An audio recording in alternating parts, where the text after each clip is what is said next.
Hello students, this is Pradeep Jaiswal, your biology mentor, and today we are going to start another topic that is AIDS. सबसे पहले AIDS का full form यहाँ पर देखते हैं। AIDS के बारे में देखिए क्या बताया जा रहा है, एक्वायर्ड इम्यूनोडेफिशिएंसी सिंड्रोम। क्या बोल रहे हैं अपन इसको, एक्वायर्ड इम्यूनोडेफिशिएंसी सिंड्रोम अपन इसको बोल रहे हैं। सिंपल सा इसका मीनिंग क्या होता है, एक ऐसा डिसीज, एड्स एक ऐसा डिसीज है जो कि इंडिविजुअल अपने लाइफ टाइम में क्या करने वाला है, एक्वायर। चलिए डिसीजेस को अगर अपन दो पार्ट में क्लासिफाई करते हैं, कुछ ऐसे डिसीजेस हैं जो कि क्या होते हैं, पेरेंट से ऑफस्प्रिंग में क्या हो सकते हैं, ट्रांसफर हो सकते हैं, जेनेटिक डिसऑर्डर्स हो सकते हैं, इनहेरिट किया जा सकता है। अब दूसरे ऐसे डिसऑर्डर हैं जो कि एक इंडिविजुअल अपने लाइफ टाइम में क्या करने वाला है, एक्वायर करने वाला है, ये इनको इनहेरिट नहीं हुए हैं। एड्स को हम सेकंड टाइप की कैटेगरी में रखते हैं। ये एक ऐसा डिसीज है जो कि इंडिविजुअल अपने लाइफ टाइम में क्या करने वाला है, इसको एक्वायर करने वाला है, और ये एक कॉन्जेनिटल डिसीज नहीं है। सेकंड वर्ड की तरफ अगर मूव करें, इम्यूनोडेफिशिएंसी, तो AIDS is characterised by immunodeficiency. Immune system जो है बॉडी का, बहुत ही ज्यादा क्या हो जाएगा, डेफिशिएंट हो जाएगा, बहुत ही ज्यादा क्या हो जाएगा, वीक हो जाएगा। लास्ट वर्ड की अगर अपन बात करें, क्या बोला जाता है इसको, सिंड्रोम। अब सिंड्रोम का मीनिंग क्या है समझते हैं। एड्स में एक्चुअल में होता क्या है कि ये जो HIV वायरस बॉडी में एंटर करने के बाद हमारे इम्यून सिस्टम को क्या कर देता है, बहुत ही ज्यादा वीक कर देता है, जिस कारण से जो छोटे छोटे इन्फेक्शंस होते हैं वो भी हमारे बॉडी को क्या हो जाते हैं, लग जाते हैं। और छोटे छोटे बहुत सारे डिसीजेस अगर हमारे बॉडी को हो गए हैं तो एक साथ बहुत सारे सिम्टम हमारे बॉडी में देखने को मिलेंगे, और इसी ग्रुप ऑफ सिम्टम को कलेक्टिवली क्या बोला जाता है, सिंड्रोम बोला जाता है। यही चीज यहाँ पर लिखी गई है। AIDS is a deficiency of immune system. क्या होता है भाई, इम्यून सिस्टम का डेफिशिएंसी होता है। Acquired during the life time, individual इसको एक्वायर करता है। इसका सिंपल सा मतलब है, it is not a congenital disease. बहुत इंपॉर्टेंट पॉइंट, प्रीवियस ईयर में आना का क्वेश्चन है, AIDS is not a congenital disease, inherit नहीं होता है। हम इंडिविजुअल इसको क्या करता है, अपने लाइफ टाइम में एक्वायर करता है, अपनी एक्टिविटीज, अपने लाइफस्टाइल के थ्रू क्या करता है, इसको एक्वायर करता है। और सिंड्रोम का वही मीनिंग बता दिया गया यहाँ पर कि it is nothing but the group of symptoms. बहुत सारी डिसीजेस एक साथ लग गई, इसके बहुत सारे सिम्पटम्स एक साथ दिख रहे हैं, सारे सिम्पटम्स को कलेक्टिवली क्या बोल दिया गया, सिंड्रोम बोल दिया। अगर थोड़ा सा हिस्ट्री वाले पार्ट में अगर अपन इसको देखें तो सबसे पहले कब रिपोर्ट किया गया था, ये 1981 में रिपोर्ट किया गया था यूएसए में, इन होमोसेक्सुअल मेल। वहां एक होमोसेक्सुअल मेल कपल हुआ करता था, जिनमें 1981 में सबसे पहले एड्स को क्या किया गया था, डिटेक्ट किया गया था। इंडिया की बात करें तो जस्ट 5 साल बाद 1986 में चेन्नई में फर्स्ट केस इंडिया का देखने को हमको मिला। अब एक इंपॉर्टेंट पॉइंट यहाँ पर डिस्कस करते हैं कॉजल एजेंट के बारे में। तो कॉजल एजेंट यहाँ पर कौन होता है, human immunodeficiency virus, HIV। Full form अच्छे से याद रखेंगे, HIV, ह्यूमन इम्यूनोडेफिशिएंसी वायरस इसको बोला जाएगा। ह्यूमन इम्यूनोडेफिशिएंसी वायरस होता क्या है, थोड़ा सा इसको डिटेल में समझते हैं। जब अपन एड्स का नाम लेते हैं तो कभी कभी इसका पूरा नाम लिखते हैं HIV एड्स। इसका मीनिंग क्या है, एड्स तो हमारे डिसीज का नाम हो गया, और HIV क्या है, एक्चुअल में उसका कॉजल एजेंट जो वायरस है उसका नाम है। अब ये वायरस भी कैसा वायरस होता है, ये एक ग्रुप को बिलोंग करता है जिसका नाम क्या होता है, रेट्रोवायरसेस। रेट्रोवायरसेस होते क्या है, थोड़ा सा रिकॉल करते हैं जेनेटिक्स में सेंट्रल डॉग्मा के बारे में। सेंट्रल डॉग्मा क्या बताता है हमको, DNA से जेनेटिक इंफॉर्मेशन पास होता है कहां, RNA में। RNA से फिर ये पास ऑन करके कहां जाता है भाई, प्रोटीन में जाता है, और प्रोटीन फिर खुद को क्या करेगा, एक्सप्रेस करेगा, तब ये कैरेक्टर हमको शो हो जाते हैं। ये है सेंट्रल डॉग्मा, जिससे DNA से DNA भी क्या किया जा सकता है, बनाया जा सकता है। अब DNA से RNA बनने के प्रोसेस को बोलते हैं ट्रांसक्रिप्शन। तो अगर मैं इस प्रोसेस को कर दूं रिवर्स, RNA से मैं क्या बना दूं, DNA, तो RNA से DNA के बनने के प्रोसेस को क्या बोला जाता है, रिवर्स ट्रांसक्रिप्शन बोला जाएगा। DNA से RNA ट्रांसक्रिप्शन, RNA से DNA रिवर्स ट्रांसक्रिप्शन, तो ये प्रोसेस का नाम है। एंजाइम कौन सा यूज होता है भाई, तो RNA से DNA बनाने में जो एंजाइम यूज होता है उसका नाम होता है रिवर्स ट्रांसक्रिप्टेज, और यही उस वायरस में क्या रहेगा, अवेलेबल रहेगा। फिर से एक बार समराइज करता हूं सब कुछ। एड्स तो क्या है, एक्वायर्ड इम्यूनोडेफिशिएंसी सिंड्रोम। एक्वायर करता है इंडिविजुअल इसको लाइफ टाइम में, अपने इम्यूनो सिस्टम की क्या हो जाती है, डेफिशिएंसी, इम्यून सिस्टम क्या हो जाता है, वीक हो जाता है, बहुत सारे सिम्टम एक साथ दिख रहे हैं, इसलिए क्या बोल दिया गया, सिंड्रोम बोल दिया गया। सबसे पहले कब दिखा था, 1981 में होमोसेक्सुअल मेल, यूएसए की बात। इंडिया में सबसे पहले कहां दिखा, चेन्नई में। कब दिखा, 1986 में इसको डिटेक्ट किया गया। Human immunodeficiency virus, HIV, is the causal agent of the disease AIDS full form क्या है? Human immuno deficiency virus. एक ग्रुप को बिलोंग करता है जिन वायरसेस का नाम क्या होता है भाई? रिट्रो वायरसेस होता है। रिट्रो वायरसेस में क्या एबिलिटी है, क्या खास है उनमें? इनमें पाया जाता है आरएनए जीनोम। आरएनए जीनोम पाया जाता है, इसलिए आरएनए से क्या करते हैं? रिवर्स ट्रांसक्रिप्शन करते हैं और रिवर्स ट्रांसक्रिप्शन करके क्या बना पाते हैं? डीएनए बना पाते हैं। एंजाइम जो यहाँ पर हेल्प करता है उसका नाम होता है रिवर्स ट्रांसक्रिप्टेज एंजाइम, या फिर टेक्निकल टर्म्स में बोले तो आरएनए डिपेंडेंट डीएनए पॉलीमरेज भी इसको क्या कर सकते हैं? अपन बोल सकते हैं। चल मूविंग फॉरवर्ड, कुछ और पॉइंट्स यहाँ पर अपन स्टडी करते हैं। ये एक इंपॉर्टेंट पॉइंट यहाँ पर मिल जाता है, AIDS is characterised by decrease in number of helper T cells. यहाँ पर क्या बताया गया देखो, AIDS is characterised by decrease in number of helper T cells. Suppose एक कोई कंट्री है, एक नेशन है, और उस कंट्री या नेशन को अदर कंट्रीज से या फिर टेररिस्ट वगैरह से कौन बचा रहा है? तो वो देश का आर्मी इसको बचा रहा है। हमारे देश में हमारी आर्मी है जो हमको क्या कर रही है? बॉर्डर पे प्रोटेक्ट करके रख रही है। सिमिलरली हमारे बॉडी का या फिर एनिमल बॉडी में एक सेल पाया जाता है जिसका नाम होता है T cell. White blood cell को क्लासिफाई कर देते हैं ग्रेन्युलोसाइट, एग्रेनुलोसाइट। इस तरीके से क्लासिफिकेशन में हमको क्या मिल जाता है? लिम्फोसाइट्स। लिम्फोसाइट में T lymphocyte, B lymphocyte, T lymphocyte के टाइप्स। तो सिर्फ अपन यहाँ पर बात कर रहे हैं किसके बारे में? टी हेल्पर सेल्स के बारे में। टी हेल्पर सेल पूरे के पूरे व्हाइट ब्लड सेल जो होते हैं वो हमारे बॉडी के सोल्जर्स होते हैं। अब इनमें भी मेनली डिफेंस का काम कौन करते हैं? हमारे टी सेल्स यहाँ पर डिफेंस का काम करते हैं। अगर किसी कंट्री के सोल्जर्स को कंप्लीटली मार दिया जाए तो वो कंट्री सर्वाइव नहीं कर सकता। सिमिलरली हमारे बॉडी के सोल्जर्स को मार दिया जाए तो हमारा बॉडी भी सर्वाइव नहीं कर सकता। सेम चीज यहाँ पर एड्स का वायरस क्यों इतना खतरनाक है? क्योंकि ये आते ही क्या करता है? हमारे हेल्पर टी सेल्स को, हमारा जो आर्मी है बॉडी का, उसको क्या कर देता है? ये किल कर देता है। और इसके किलिंग हो जाने के कारण ही हमारा बॉडी जो है वो बाकी डिसीज से खुद को प्रोटेक्ट नहीं कर पाता और इम्यूनो डेफिशिएंसी हमारे बॉडी में देखने को मिलती है। चल आगे इसमें फर्दर डिस्कस करते हैं।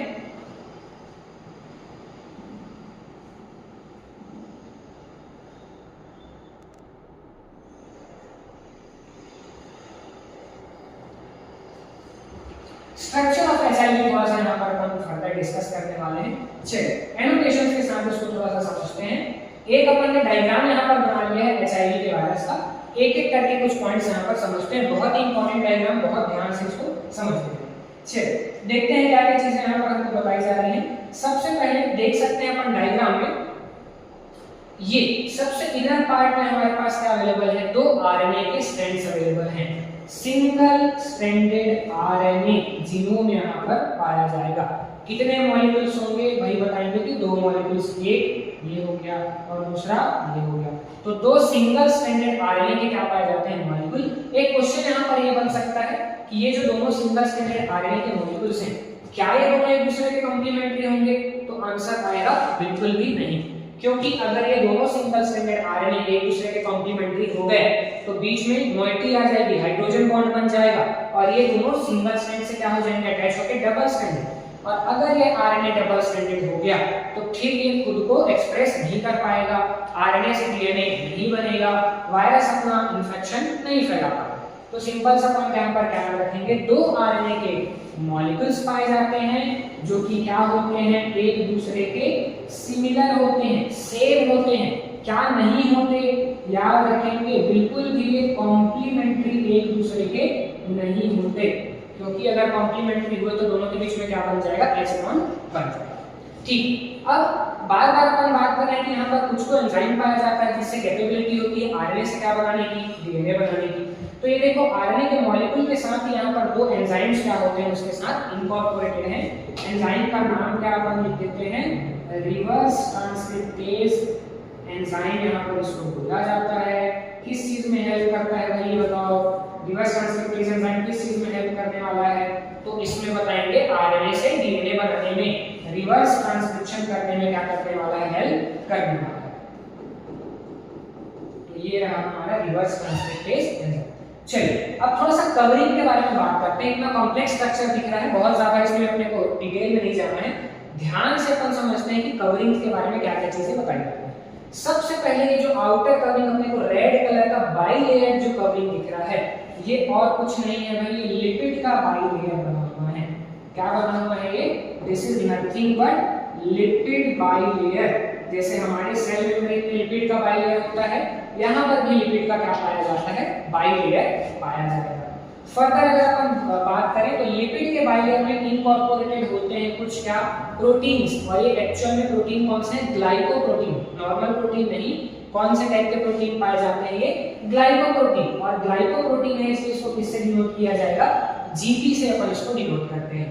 अभी आउटर ग्लाइकोप्रोटीन को बोला जीपी 120, इनर ग्लाइकोप्रोटीन को क्या बोल दिया? जीपी 41। ये दोनों ही लेयर किससे बने हुए हैं?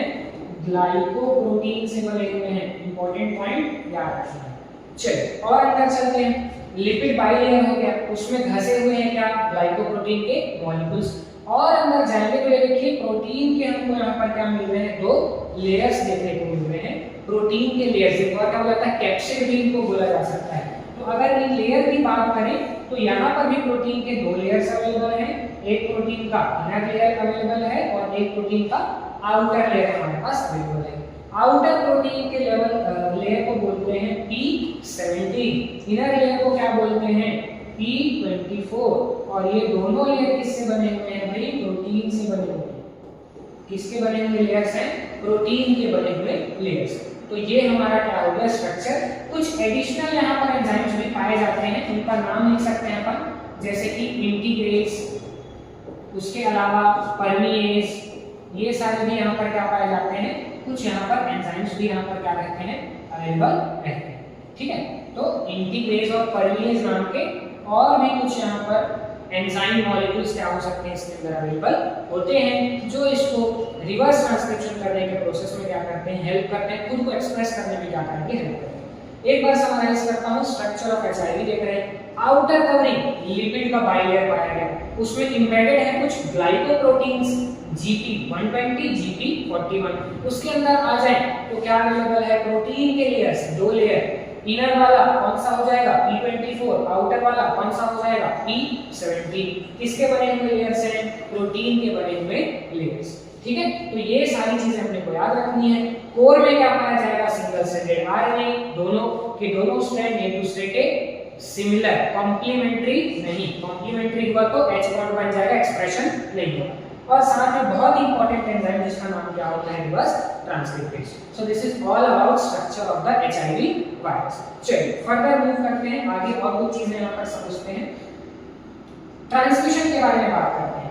एक इन्फेक्टेड इंडिविजुअल से ये दूसरे हेल्दी इंडिविजुअल में किस तरीके से ट्रांसपोर्ट होगा, इसी में क्या समझा जा रहा है? ट्रांसमिशन को अपन समझते हैं। देखिए कैसे। सबसे पहला पॉइंट यहाँ पर क्या बताया जा रहा है? सेक्सुअल कांटेक्ट से फैलता है। अब हर सेक्सुअल कांटेक्ट से एड्स नहीं फैलता। पर्टिकुलरली कौन से ऐसे रीजंस हैं जिसमें हाई चांसेस है कि एड्स हो जाए? मल्टीपल सेक्स पार्टनर, कोई एक इंडिविजुअल है जो कि इन्वॉल्व है पॉलीगैमसी, मतलब बहुत सारे सेक्सुअल पार्टनर्स अगर उसके हैं तो यहाँ पर क्या देखने को मिलेगा? अपने को पॉलीगैमस कंडीशन यहाँ पर देखने को मिलेगी। ये देखिए यहाँ पर क्या देखने को मिलेगा? पॉलीगैमस कंडीशन देखने को मिलेगा अगर कोई इंडिविजुअल मल्टीपल सेक्स पार्टनर्स के साथ क्या होता है? इन्वॉल्व होता है।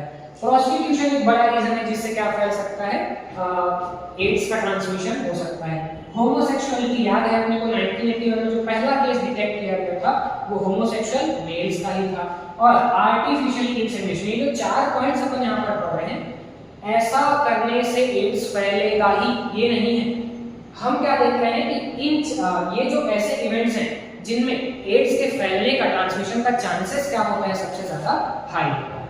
ठीक है, तो मल्टीपल सेक्स पार्टनर, एक इंडिविजुअल मल्टीपल सेक्सुअल पार्टनर के साथ इन्वॉल्व है, किसी एक को एड्स हुआ तो सारे को क्या हो जाएगा? स्प्रेड कर जाएगा। प्रोस्टिट्यूशन होगा, होमोसेक्सुअलिटी हो गया, आर्टिफिशियली इंसेमिनेट अगर करें, एक मेल से स्पर्म कलेक्ट करके फीमेल के बॉडी में डाल दे, प्रॉपर अगर उस स्पर्म की स्क्रीनिंग नहीं हुई, टेस्ट नहीं हुए, अगर उस इंडिविजुअल को एड्स था तो हो सकता है फीमेल को भी क्या हो जाए? एड्स हो जाए। ये था all about sexual contact. Further अगर अपन डिस्कस करें तो by transfusion of contaminated blood, एक ब्लड डोनर से ब्लड लिया और रिसीवर को चढ़ा दिया बिना प्रॉपर ब्लड को स्क्रीन किए, बिना प्रॉपर टेस्ट किए, अगर इंडिविजुअल को ब्लड चढ़ा दिया गया और डोनर को अगर एड्स था तो रिसीवर को भी क्या हो जाएगा? एड्स हो जाएगा। By sharing infected needles. Infected needle जो मेनली ड्रग अब्यूजर्स के केस में होता है, 5-7 इंडिविजुअल एक साथ ड्रग्स ले रहे हैं, एक ही सिरिंज से यहाँ लगाया सब एक साथ लगा रहे हैं, तो ये होता क्या है, मान लो एक इंडिविजुअल को ड्रग्स उसने सिरिंज यूज की और सेम सिरिंज बगल वाले इंडिविजुअल भी यूज किया, तो इस बॉडी से वायरस निकल के दूसरे बॉडी में क्या हो गया, ट्रांसपोर्ट हो गया, पर्सन को क्या हो गया, एड्स हो गया।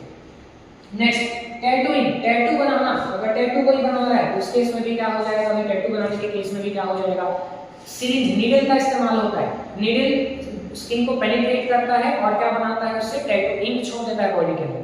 सेम नीडल बार बार टैटू बनाने वाला जो आर्टिस्ट है वो सबके बॉडी में सेम नीडल यूज कर रहा है, इस केस में भी क्या हो सकता है, एड्स फैल सकता है।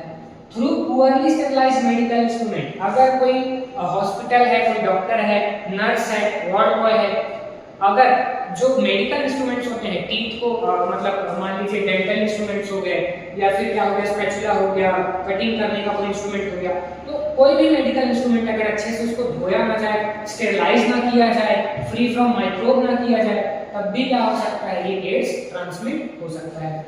नेक्स्ट 2 पॉइंट यहाँ पर पढ़ रहे हैं, मदर से ट्रांसमिशन के बारे में बात कर रहे हैं, मदर से ट्रांसमिशन टू द चाइल्ड। अब देखो यहाँ पर एक क्वेश्चन माइंड में आता है कि अभी अपन ने पढ़ा कि भाई AIDS is not a congenital disease, मतलब पेरेंट्स से ऑफस्प्रिंग में ट्रांसफर नहीं होता।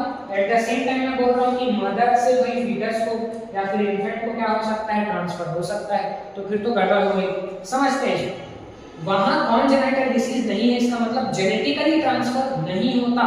ये देखो क्या लिखा है, मदर टू फीटस, फीटस बन गया है और बॉडी टू बॉडी क्या हो रहा है, एड्स का ट्रांसमिशन थ्रू प्लासेंटा। मदर के वॉम्ब में फीटस ग्रो कर रहा है, प्लासेंटा को पास करके कुछ वायरसेस कहां चले गए, फीटस में चले गए, फीटस को क्या हो जाएगा, एड्स हो जाएगा। जेनेटिकली ट्रांसफर नहीं हो, मदर के बॉडी से इन्फेंट के बॉडी में ट्रांसफर होगा, ये कॉन्जेनाइटल डिसीज बिल्कुल भी नहीं। तो अगर जो इंडिविजुअल फीटल स्टेज में है तो प्लासेंटा से ट्रांसफर हो सकता है। मान लो इंडिविजुअल का बर्थ हो गया इन्फेंट के फॉर्म में और इन्फेंट को मदर फीड करती है अपने इनिशियल थिक येलोइश मिल्क से, जिसको क्या बोला जाता है, कोलोस्ट्रम, तो कोलोस्ट्रम से भी क्या हो सकता है कि एड्स का ट्रांसफर हो सकता है। तो ये कुछ ऐसे रीजंस हैं, कुछ ऐसे मेथड्स हैं जिनके थ्रू एड्स का क्या देखने को मिल जाएगा, ट्रांसमिशन अपने को होता हुआ नजर आ जाएगा। चलिए फर्दर कुछ और चीजें यहाँ पर मैंने बात की है ट्रांसमिशन के बारे में कि कैसे एड्स फैलता है, लेकिन हमारे सोसाइटी में लोगों ने माइंडसेट ऐसा भी बना के रखा है कि मान लो एड्स के पेशेंट को टच कर लिया तो क्या हो सकता है, एड्स फैल सकता है। बहुत ही निचले स्तर के नजर से देखा जाता है किसी भी एड्स के पेशेंट। तो इस बारे में थोड़ा सा बात करते हैं कि कौन से वो मेथड्स हैं जिनसे एड्स बिल्कुल भी स्प्रेड नहीं करता। तो AIDS do not spread through mere touch, किसी को टच किया एड्स नहीं फैलता। फिजिकली कांटेक्ट, फिजिकल कांटेक्ट से नहीं फैलता। हगिंग, किसी को हग किया उससे एड्स नहीं फैलता। किसी को किस किया उससे एड्स नहीं फैलता। शेयरिंग मील, पेशेंट के साथ फूड शेयर कर रहे हैं उससे भी एड्स फैलने वाला नहीं है। शेकिंग हैंड्स, हाथ मिलाने से एड्स नहीं फैलता। मॉस्किटो बाइट, मच्छर ने इंडिविजुअल को काटा दूसरे इंडिविजुअल को जाके काट लिया उससे भी एड्स फैलता नहीं है। नेक्स्ट कफिंग, कफिंग की अगर अपन बात करें, कोई खांस रहा इंडिविजुअल, स्नीजिंग, कोई छींक रहा इंडिविजुअल और ड्रॉपलेट्स निकल के हेल्दी इंडिविजुअल के बॉडी में चले गए, इससे भी एड्स नहीं फैलता।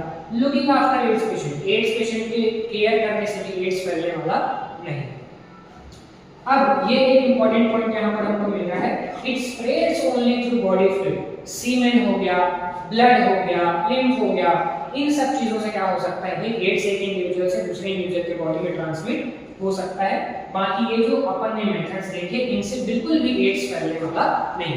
तो इस मिसकंसेप्शंस को माइंड से हमको हटाना है और हमको जागरूक नागरिक की तरह क्या करना है, हमारे आसपास के लोगों को भी इसके बारे में क्या करना है, उनको ज्ञान देना है, शिक्षा देना है कि भाई इन चीजों से एड्स फैलने वाला नहीं है। एड्स पेशेंट की हमको क्या करनी चाहिए, केयर करनी चाहिए, उनका रखरखाव करना चाहिए। इसलिए अपने को क्या करना है, अपने समाज को भी इस बारे में एम्पावर करना है। चलिए फर्दर मूव करते हैं यहाँ पर पैथोजेनिसिटी, मोड ऑफ ट्रांसमिशन, कि एक्चुअल में वायरस जो है वो बॉडी में एंटर करके किस तरीके से उसका पैथोजेनिसिटी का मैकेनिज्म है वो थोड़ा सा यहाँ पर डिस्कस करते हैं। देखिए सबसे पहले after getting into the body viruses enters into the macrophage, बनकर नीड का आया हुआ कुछ बॉडी में वायरस एंटर किया, सबसे पहले कौन से सेल को इन्फेक्ट करेगा, तो बताएंगे भाई मैक्रोफेजेस वो सेल हैं जिनको सबसे पहले क्या करने वाला है, इन्फेक्ट करना है।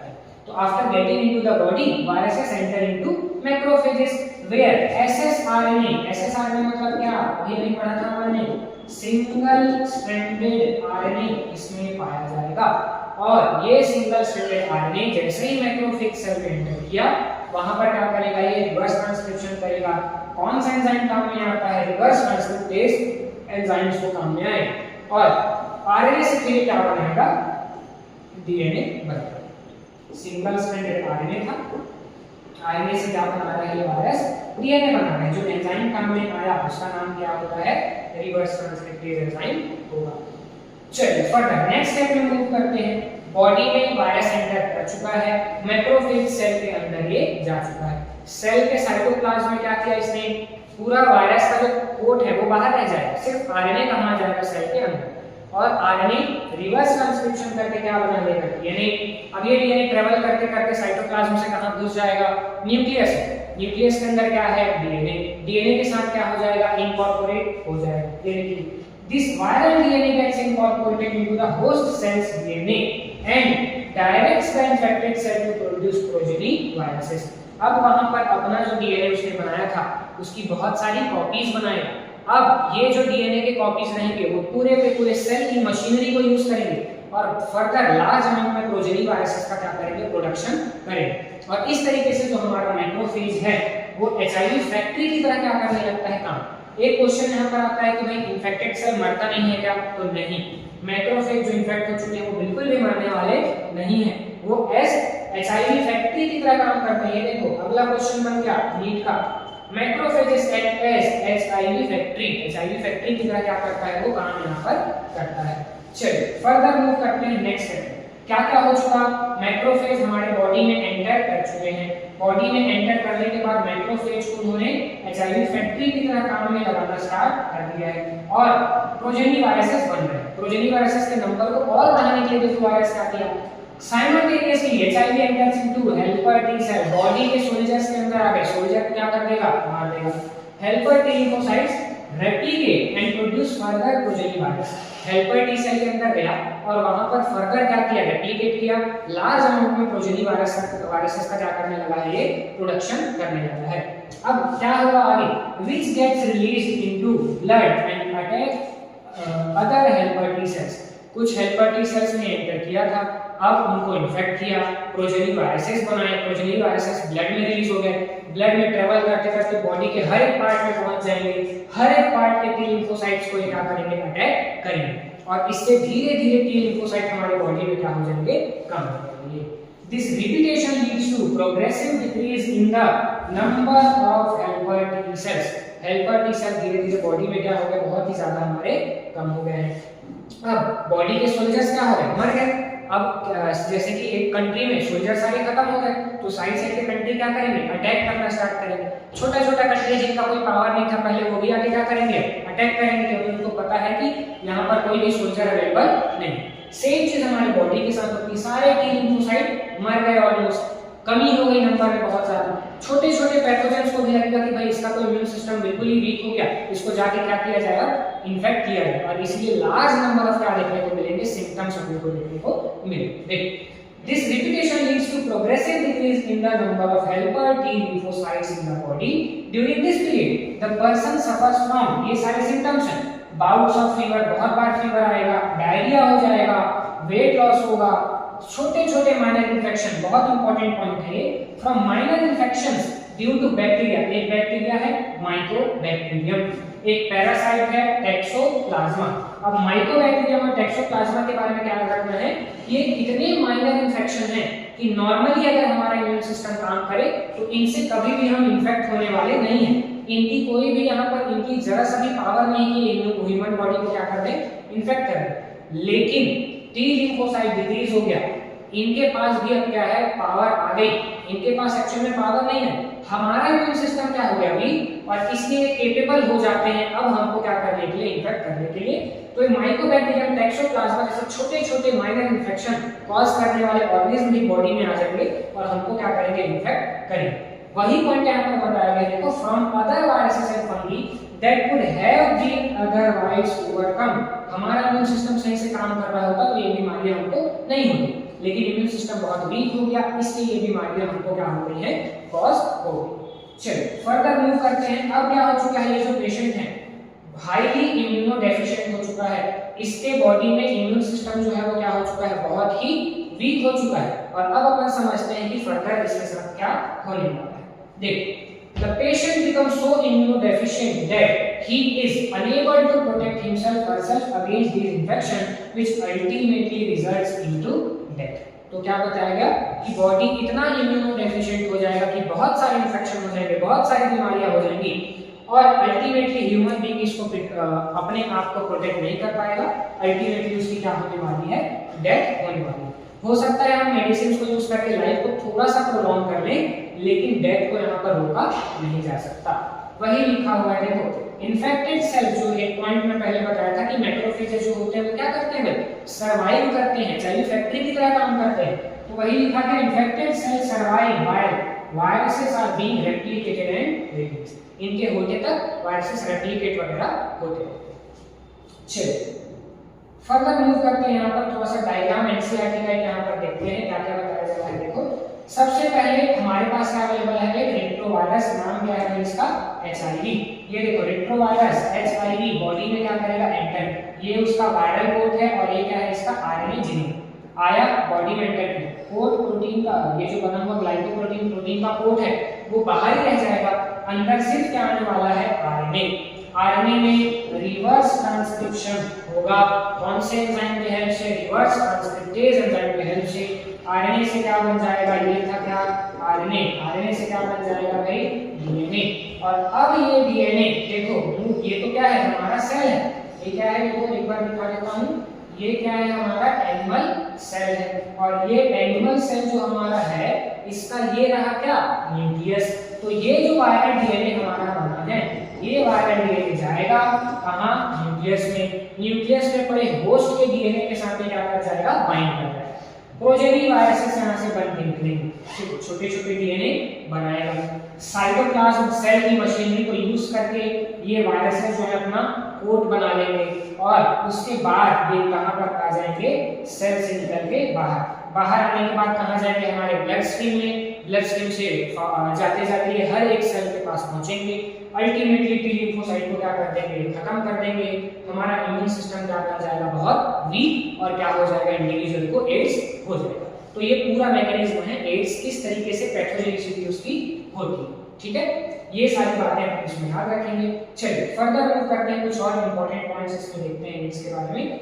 दो यहाँ पर पीरियड अपन डिफाइन करते हैं, एक तो इंक्यूबेशन पीरियड और दूसरा क्या है, विंडो पीरियड। समझते हैं दोनों एक्चुअल में होते हैं। देखिए इंक्यूबेशन पीरियड क्या होता है, time interval between entry of the pathogen and appearance of the symptom. कभी-कभी क्या होता है, कोई पैथोजन बॉडी में एंटर कर गया, लेकिन वो क्या कर रहा है, शुरू में हो सकता है वो उतने ज्यादा अमाउंट में रेप्लिकेट नहीं हुआ है, बढ़ा नहीं है उसका नंबर, इसलिए बॉडी में इन्फेक्शन को शो नहीं कर पा रहा। इसी पीरियड को क्या बोला जाता है, इंक्यूबेशन पीरियड बोलते हैं। पैथोजन बॉडी में एंटर तो कर चुका है, लेकिन वो जो डिसीज कॉज करने वाला है उसके सिम्टम्स अभी अपने को नजर नहीं आ रहे। इस टाइम पीरियड को क्या बोला जाता है, इंक्यूबेशन पीरियड बोलते हैं। उसके बाद अब एड्स के बारे में पर्टिकुलरली अगर अपन बात करें तो एड्स में देखो ये पीरियड क्या हो सकता है, it varies from few month to many years. 5 से 10 साल वायरस बैठा हुआ है बॉडी के अंदर, सिम्टम्स नजर नहीं आ रहे, तो ये क्या हो जाएगा, इंक्यूबेशन पीरियड। एड्स के केस में कितना हो सकता है, कुछ महीनों से लेकर कई साल तक ये वेरी कर सकता है। और इस टाइम पे पेशेंट में कोई भी सिम्टम दिखाई नहीं देंगे और इस टाइम पे इसको बोला जाएगा एसिम्प्टोमेटिक, कोई भी सिम्टम्स नजर नहीं आ रहे। चलिए सेकंड यहाँ पर डिस्कस करते हैं। सेकंड क्या बोला जा रहा है, window period, period between infection to the time when it can be laboratorically detected. देख अब बॉडी में वायरस आ गया, वायरस क्या है, एंटीजन रिलीज कर रहा है, खुद ही एंटीजन की तरह क्या कर रहा है, काम कर रहा है। अब उसको लेबोरेटरी में मैं कैसे डिटेक्ट करूंगा, ब्लड चेकअप से, सीरम एनालिसिस करेंगे, यूरिन एनालिसिस करेंगे, इन सारी चीजों से डिसीज का क्या लगाया जाएगा पता। लेकिन हो सकता है कि वो बॉडी में एंटर करने के बाद अभी उसका कंसंट्रेशन इतना कम है कि उसको लैब के जो हमारे मशीन्स हैं या फिर इंस्ट्रूमेंट्स हैं वो उसको डिटेक्ट नहीं कर पा रहा। बॉडी में वो है 100%, लेकिन उसका कंसंट्रेशन इतना ज्यादा नहीं कि मैं लैब में उसको डिटेक्ट कर पाऊं। एक पर्टिकुलर कंसंट्रेशन जब उस वायरस या फिर एंटीजन का बढ़ जाएगा तभी मैं उसको लैब में क्या कर सकता हूं, डिटेक्ट कर सकता हूं। तो ये जो टाइम पीरियड है बिटवीन इन्फेक्शन, मतलब बॉडी में वायरस तो आ गया लेकिन इतना ज्यादा नहीं है कि लैब में क्या कर सकूं मैं उसको डिटेक्ट कर सकूं, to the time when it can be laboratorically detected, इस टाइम पीरियड को क्या बोला जाता है, विंडो पीरियड बोलते हैं। चलिए ये दो हो गया इंक्यूबेशन पीरियड और विंडो पीरियड। अब फर्दर यहाँ पर कुछ सिम्टम्स के बारे में बात करते हैं। ये ऐसे सिम्टम्स हैं जो हमको क्या होंगे किसी एड्स पेशेंट में अपने को दिखाई देंगे। ऑलरेडी जो bouts of fever, diarrhoea, weakness वगैरह था वही सेम चीजें यहाँ पर क्या होगी अगेन रिपीट। देखिए अभी हमने बताया कि इंक्यूबेशन पीरियड के टाइम पे जो पर्सन रहेगा वो क्या रहेगा, एसिम्प्टोमेटिक, सिम्टम्स उसमें नजर नहीं आते। तो इनिशियली कौन सा फेज चल रहा है, asymptomatic phase. During initial phase antibodies produced against antigen is very less, इसीलिए इसको लैब में डिटेक्ट कर पाना पॉसिबल नहीं है। पर्सन की बॉडी में वायरस तो है, एंटीजन तो है, लेकिन सिम्टम्स नहीं दिख रहे, इसलिए क्या बोलेंगे इसको, एसिम्प्टोमेटिक फेज बोलेंगे। फुल ब्लोन एड्स, अब क्या हो चुका है यहाँ पर बढ़िया से वो एड्स जो है वो फुली क्या कर चुका है, बॉडी में थ्राइव कर चुका है, इम्यूनिटी बहुत वीक हो गई, तरह तरह के सिम्टम्स अपने को दिखाई देंगे। टाइम पीरियड को क्या बोला जाएगा, फुल ब्लोन एड्स बोला जाएगा। Patient become severely immunodeficient in this period. Symptoms क्या क्या है, स्वॉलन लिम्फ नोड्स जो होते हैं वो क्या हो जाएंगे, स्वेल हो जाएंगे, लिम्फोडेनोपैथी इसको बोला जाएगा। बाउट्स ऑफ फीवर आएगा, डायरिया हो जाएगा, वेट लॉस ऑफ एपेटाइट, कफ हो जाएगा, ट्यूबरकुलोसिस, टीबी, कैंडिडियासिस, निमोनिया हो जाएगा, कैंसर ऑफ स्किन के लेशंस बनने लगेंगे, कैंसर हो जाएगा स्किन का। लिम्फ नोड्स क्या हो जाएंगे, लिम्फ नोड्स में भी क्या हो जाएगा, कैंसर हो जाएगा, क्या बोलते हैं इसको, कापोसी सार्कोमा बोलते हैं। और उसके बाद एंसेफेलाइटिस, ये इनके अलावा और भी बहुत सारे डिसीजेस हैं जो एक साथ बॉडी में क्या आ जाते हैं, थ्राइव कर जाते हैं और तरह तरह के सिम्टम्स अपने को देखने को मिले।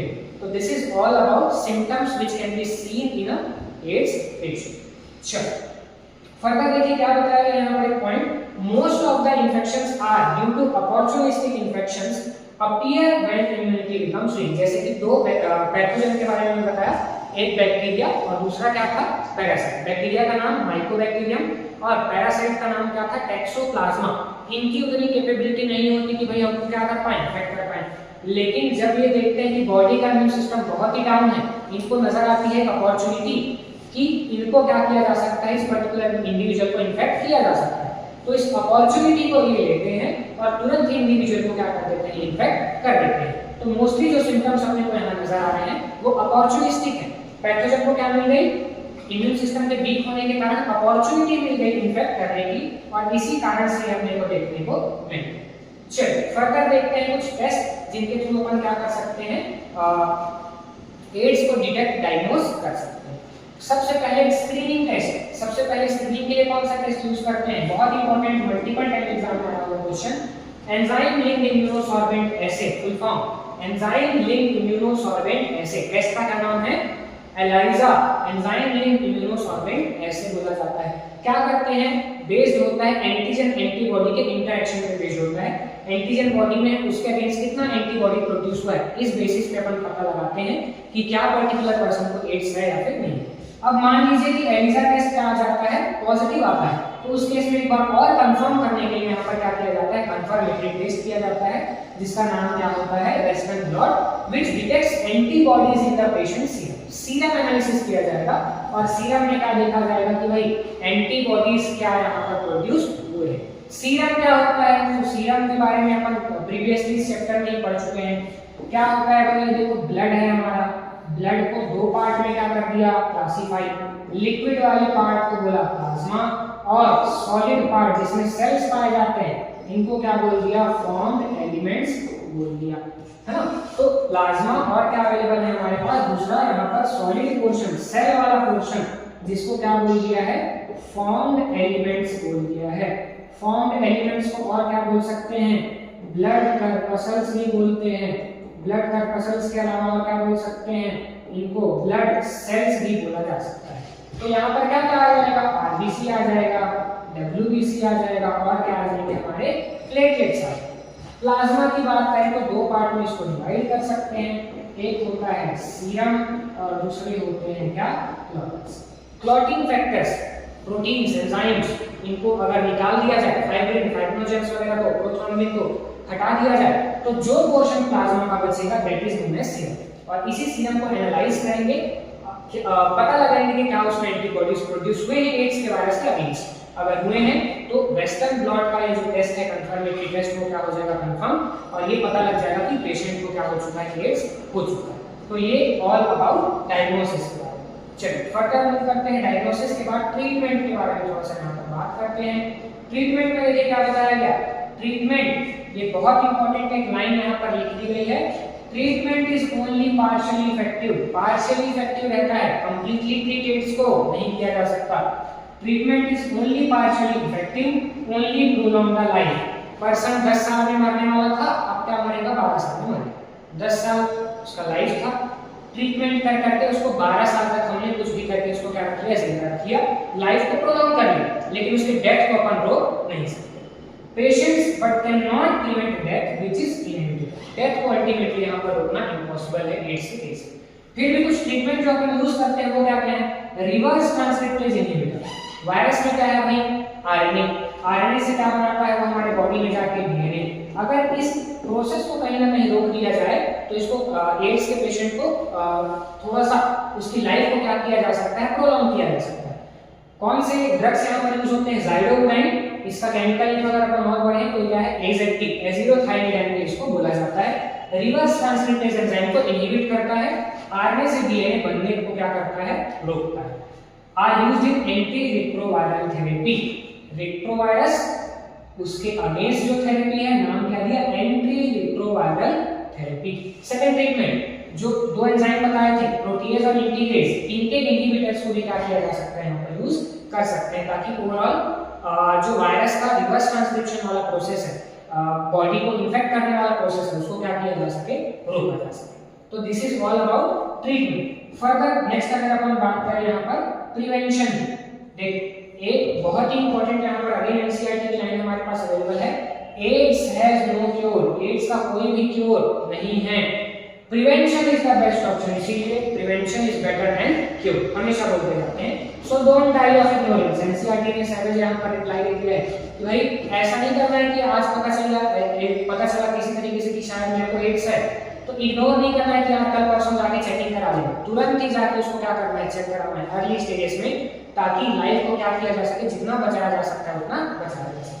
उसके बाद कुछ ऑर्गेनाइजेशन है जैसे कि नेशनल एड्स कंट्रोल ऑर्गेनाइजेशन नेको, और कुछ दूसरे नॉन गवर्नमेंटल ऑर्गेनाइजेशन जैसे कि एनजीओस, ये इसको प्रिवेंट करने के लिए बहुत सारे काम कर रहे हैं। WHO World Health Organization started a number of program, बहुत सारे अलग अलग प्रोग्राम्स उन्होंने पूरे वर्ल्ड वाइड चलाए हैं, ताकि HIV इन्फेक्शन, एड्स वगैरह के बारे में लोगों को क्या किया जा सके, अवेयर किया जा सके, इन्फेक्ट होने से उनको बचाया जा सके। और फर्दर देखें तो किन चीजों से जो एड्स फैल रहा था, ट्रांसमिशन, उसमें सावधानी रखें। Making blood from blood bank safe from HIV। Blood को डोनर से लेने के बाद चेक करना पड़ेगा कि एड्स तो नहीं है, और तब अपन उसको रिसीवर के बॉडी में ट्रांसफ्यूज करेंगे।